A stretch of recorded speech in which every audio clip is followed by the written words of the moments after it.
What's up, guys? Welcome back to Newswave. The Legend of Zelda 40th anniversary leaks are getting weird now because we've seen the Pro Controller, we've seen this system, and now there's a mystery item that's floating around and everyone's trying to figure out what it is, but we'll go over that here today. Also, we are going to be talking about Kingdom Hearts 4, which was out in force this past weekend, and we even have a launch timing for it that is good news since it seems like we should get a physical copy of the game. And Fortnite all of a sudden showed up and had this massive video game collaboration that has people talking like crazy because, well, you'll have to see some of the characters that are getting dropped in here later on this week, but we'll go over all of that and more. Guys, if you enjoy these videos, make sure you hit that like button. Helps out a ton. And if you're new here to the Spawn Wave channel, make sure you subscribe down below. Guys, we're every weekday morning, 8 a.m. Eastern Time, going over the world of gaming news, trying to keep you up to date. So just know, if you don't get a notification in the morning, there's probably a video here to check out on YouTube and on Spotify, video and audio available there. And we're going to start today with Nintendo and their DK Challenge because that is also going physical. This was released over on their website where they say complete the DK Challenge and grab a fun physical reward. Yeah, so those 39 cards that you earn, the digital ones, they're turning those into a collectible 39 card set with a card case. Here's the thing though, you have to complete all of the challenges by September 1st. All right, so you got to start soon. If you haven't, look, the classic ones are pretty easy to get through. The Donkey Kong Bonanza ones, you have to play through the game to get the story ones, and then there are some challenges that are actually like legitimately difficult and will take some time. It's not like impossible, but they make you work for it a bit. And then I assume they'll check to see who got all the cards digitally, and then I figure there'll be some kind of shipping charge for it, but then they're going to send these out, and I think it's awesome. I did a video really diving into how I think this is a great path for Nintendo to take, obviously for the Zelda 40th anniversary, but maybe for most of their really big first-party releases, and who knows, maybe partnering up with some third parties like the Duskbloods. Could you have a 30-card set for the Duskbloods that you could get if you do all the challenges? That would be an interesting one. So I think this is really cool. I have 2 challenges left to do, and yes, they are the difficult ones at the end, but I'll work through them, get the 39 card set, and we'll check it out here on camera. Also, good news for Simpsons fans, specifically Simpsons hit and run fans, because as we figured, there seems to be something in the works for this game. This we can see. This is over on Twitter from Empire, who says, asked if there will be another The Simpsons hit and run game. Matt Groening says, I think the original game is coming back in some form. And then immediately is followed up with, or not, says current showrunner Matt Selman. Sounds like there may be some news coming that wasn't supposed to be announced. And that's the thing, right? If you're like out of the gaming industry and you're just kind of on the outside looking in, you don't really get all the secrecy and stuff that happens, especially from the angle of movies or TV, where stuff just kind of gets thrown around constantly at that point, even like the music side. That's how we see games or hear about games early. It's because a musical artist may have recorded a track and like, oh yeah, I did a track for that Tony Hawk game, and we heard about it 2 years before the game comes out. So yes, I believe there is a Simpsons hit and run remaster. I don't know if it goes as far as a remake, but definitely I think a remaster. And it wouldn't surprise me if it's slated for next year, maybe to go alongside of the Simpsons movie. Remember, that's coming out September 2027. So that's kind of my thought process now is, yes, Simpsons hit and run coming back, and that should be a lot of fun to see when it gets announced. Oh, and it appears we may have had a physical copy confirmed for Phantom Blade Zero. This over on Reddit, where people were, what do we see now is people are just sending messages when we're unsure to different companies who are carrying the game, like PlayAsia. They say, we're happy to confirm that the Phantom Blade Zero edition offered through our store is a physical game that includes a disc inside. It is not a digital download code. Now, it doesn't necessarily mean that it's not one of those disc key or game key discs where not everything's on it. I would like to think though, for Phantom Blade Zero, it is taking advantage of that 100 gigabyte like ultra Blu-ray, and it'll be there. Some kind of build. Of course, there'll be an update and stuff, sure, but we're getting down to the wire, and this is kind of where we are now. We're not sure if any of the games we see announced are going to have a physical copy, because it's like, hey, they're done in January 2028. Is there a point in doing anything with discs anymore when the margins are where they are if you just go digital? So that also, Phantom Blade Zero is a $60 game, so questions getting thrown around. At least for now, it seems like, according to PlayAsia, there will be a disc copy of the game, but we'll know more here pretty soon with their state of play and everything else. And guys, with some of the quick news out of the way, let's get into the bigger stuff. Let's start right away with The Legend of Zelda 40th anniversary. It sort of feels like we are weeks away from some kind of presentation, whether that's attached to a general direct or just a dedicated Zelda 40th anniversary direct itself. And because we are seeing these leaks go around and they continue to mount, it kind of feels like any day now they could make that announcement that we will get that. But here's the thing. We've seen this Switch 2 Pro controller, the 40th anniversary, not an Ocarina of Time one, all right? That's important to note. These different items, the Pro controller and the system for the Switch 2 appear to be 40th anniversary Zelda themed.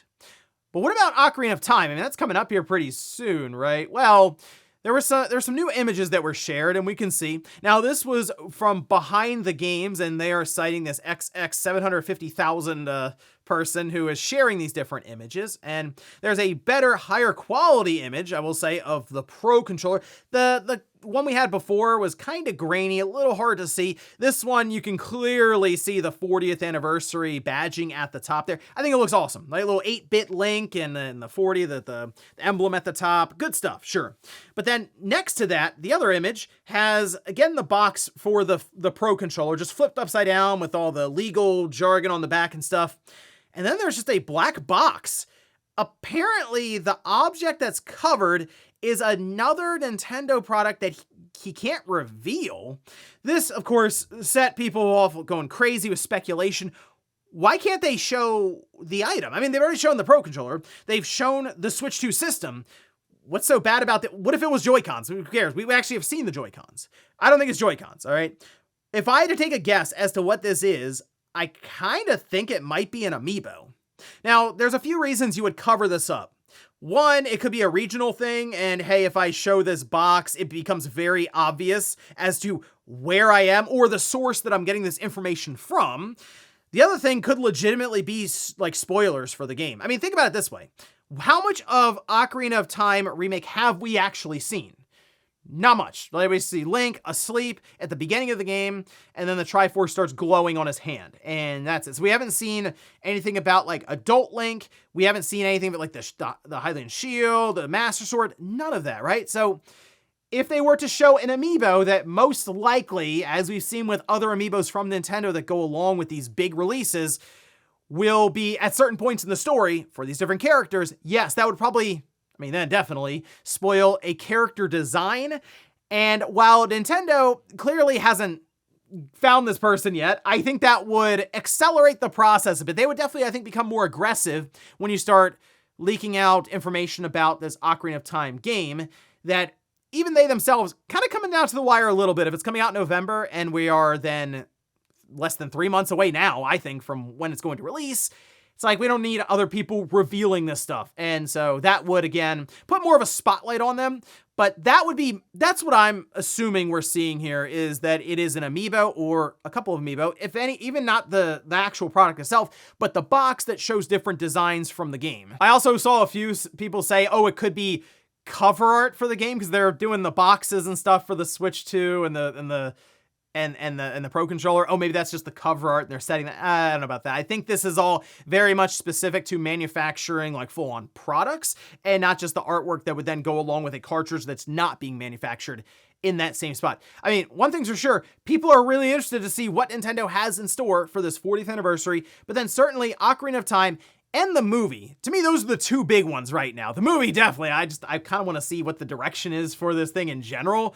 But then Ocarina of Time, is it a full remake, 1-to-1? Is it a reimagining? Is it kind of that weird remaster remake territory? So many questions. Hopefully, we get some answers soon, because if not from Nintendo, it just seems like somebody's just going to put stuff out there that shows this game off one way or the other, whether it's through retail or manufacturing leaks, or just Nintendo dropping a trailer randomly. Next up, let's talk about Kingdom Hearts 4, because I'm very relieved for that fan base. They've been waiting so long for Kingdom Hearts 4 to make we'll say a substantial appearance. I think that's why people were so shocked that it like reemerged and showed up at that Nintendo Direct when it did, right? Now, with D23, it's pretty clear we were going to see Kingdom Hearts 4 going into that. They had an entire dedicated panel to Kingdom Hearts. However, they did kind of a big reveal, almost a big blowout, the day before that panel on Friday. And that, I mean, was going crazy online because, as you can see with the trailer here, they put an extended one to go a little further into the world of Coco, as that will be in the new Kingdom Hearts game. And that, I mean, look, I will say this, Coco, it's not really a movie I've gotten into or anything. It came out in, 2017, so yeah, it's a bit older then, but it looks really good. The world itself, I will say, fits in nicely with Kingdom Hearts. And people are tying it into like the underworld with Hades and stuff. Yeah, I can see that, with the kind of the death theming around all of it. Donald and Goofy were shown there as playable. It's like a two-person party. However, if you look at the press release, Mickey is also playable. As they say, it follows the protagonist Sora and some familiar characters as they journey through the mysterious city of Quadratum, where dark creatures known as Heartless are causing havoc. In the next chapter of the beloved series, Sora once again journey to various worlds inspired by Disney and Pixar, where new figures cross his path and new powers awaken. Donald, Mickey, Goofy, all playable. So that's kind of interesting. I don't know, just kind of see that thrown in there and can confirm all of that information. But here's the good news. Late 2027 is when the game is releasing. And I know what you're thinking. You're like, okay, sure, it's probably getting delayed into 2028. No, this was asked again at the panel. They doubled down. They like tripled down. It's not a sense of, oh, it's 70% done. Like, no, it's like 90%, 100% done. There's just polishing and other logistics they want to go through, but they are indeed targeting late 2027. And for Square Enix, if you think about that, the year coming up, they're gonna have Final Fantasy VII, the big wrap up to their trilogy that they made out of Final Fantasy VII with Revelation at the start of the year, and then they'll close out the year with Kingdom Hearts 4. Those are two big pillar games is what you call them, and they're all multi-platform now across the board. I mean, it's coming to everything. So 2027, the calendar year, should be massive for Square Enix, but keep in mind, that is technically split between two different fiscal years. So these are two massive releases just in general for them from the fiscal year side to hold up either one. And I think Kingdom Hearts 4 is going to do well. I think Final Fantasy VII Revelation will do well. Seems like Square Enix is starting to get things really figured out. Not necessarily on Capcom's level, but they are definitely doing better than they were just a couple of years ago. There was something else that was confirmed with the Kingdom Hearts 4 announcement. This is part of their press release as well. They say it was announced that Kingdom Hearts, its working title, an original anime series for Disney Channel and Disney Plus, is in development in collaboration with Tetsuya Nomura and the creative team at Square Enix. It being an original anime series is good because that means people can jump in without necessarily being concerned around which games do I need to play first to try to understand the lore. Guess what? You play the games, you may not understand lore anyway. So in this case, though, it will be able to reach a wider audience. It's gonna be on TV, the Disney Channel, and then also going on Disney Plus. So this kind of feels like you see Disney and Square Enix looking at Kingdom Hearts as even a franchise that could outgrow just gaming. So that's big time, though. I will say that for Kingdom Hearts fans out there, it's just more stuff, of course, to check out, more lore to throw into the massive spider web of stuff to follow. But again, I'm just happy for Kingdom Hearts fans out there, especially people who are like really, really into it. It's been a tough wait. Fortunately, worst case scenario, you're like 14 months out from Kingdom Hearts 4 releasing in late 2027. And they're going to get in just on the cutoff before January 2028, should be a physical copy, and most likely the PS5 will be the only real physical copy since, I assume the Switch 2 is going to be a game key card, PC will be digital. I have no idea if Xbox will even get a physical release, but the PS5, they might need to do 2 Blu-rays, but like Square, this is the one, okay, that you should absolutely have some sort of retail-facing disc where everything is on it as kind of like that final nod and send-off for physical media. Next up, let's talk about Fortnite, as they have an entire new season and massive amounts of collaborations that were announced in a trailer. And it was going crazy online because, there's just like video game characters all over the place. And they also put out some key art just kind of showing this off, but it was something. Like, I'm curious how all of this works into where they have like a cash shop and a battle pass and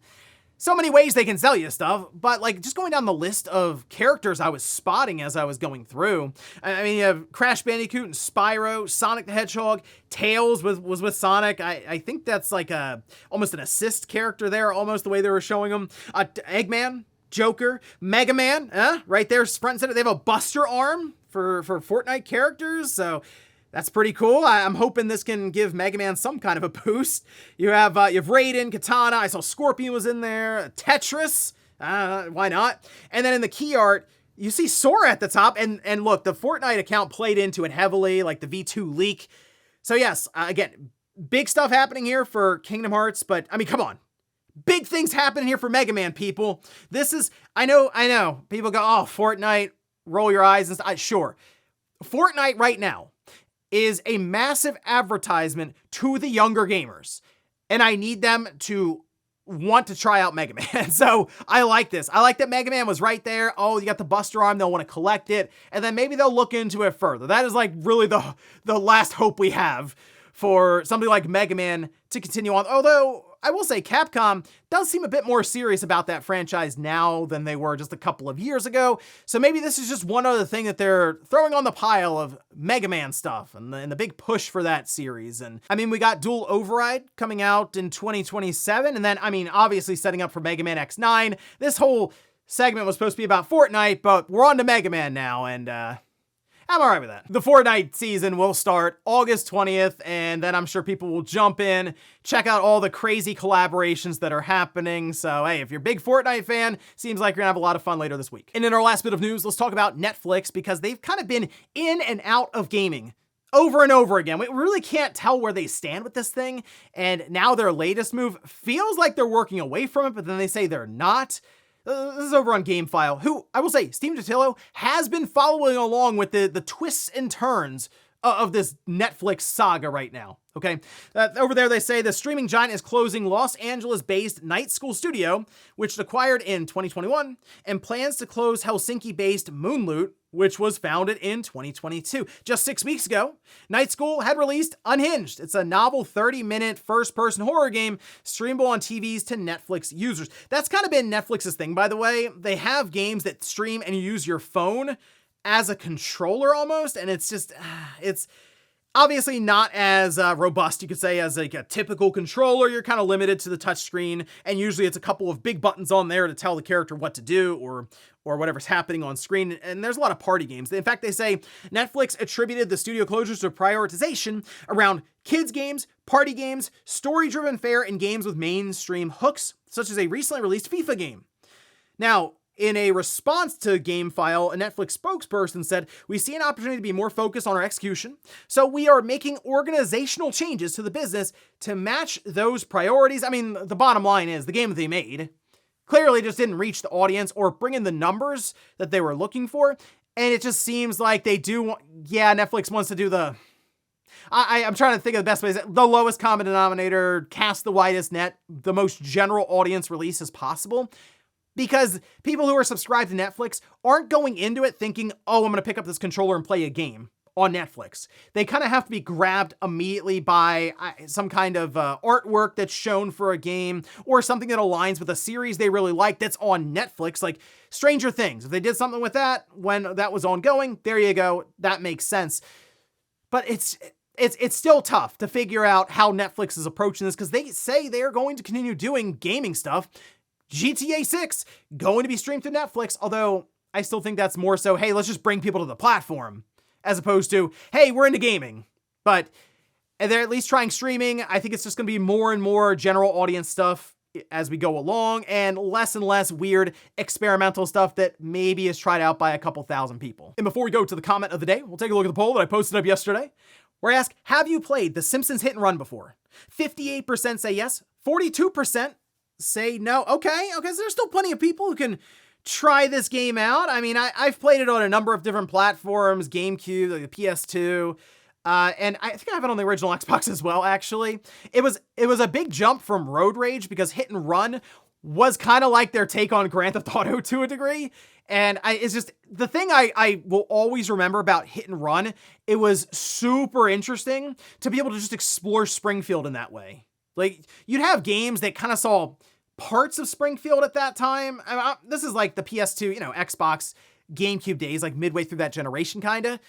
And then they're just like, oh no, you can drive around, you can get out of the car, you can walk around, you go the wherever you want, right? You go to school and walk through the halls, and you would kind of teleport into the school when you go to the entrance, but it was still a way for you to just kind of look around a world that you've been watching on TV for forever then. So that was the coolest part about it. I don't know if it's still necessarily translate over because there have been, other Simpsons games that have kind of worked around getting you into the Simpsons world, like I guess the Simpsons movie sort of, but it was such an interesting thing to see pop up around that time. And we'll finish up with the comment of the day, as you're seeing here.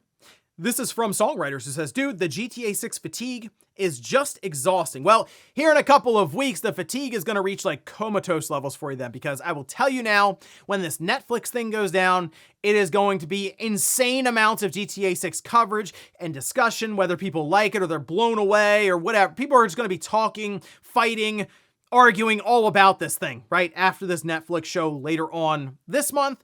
And then you have September and October, and then we'll get to the release, and guess what? People will fight over the reviews. So get ready for a very, very long rest of this year. And ladies and gentlemen, that's going to do it here for Newswave. If you enjoyed this video, guys, hit that like button. If not, hit the dislike. Leave comments down below about everything we talked about here today. If you missed last week's Newswave, I'll leave it up here in a card. Or maybe you wanted to hear about how retro gaming right now in 2026 is absolutely exploding with all the options and ways you can play these games. I did a whole video looking into it, and I'll leave right below.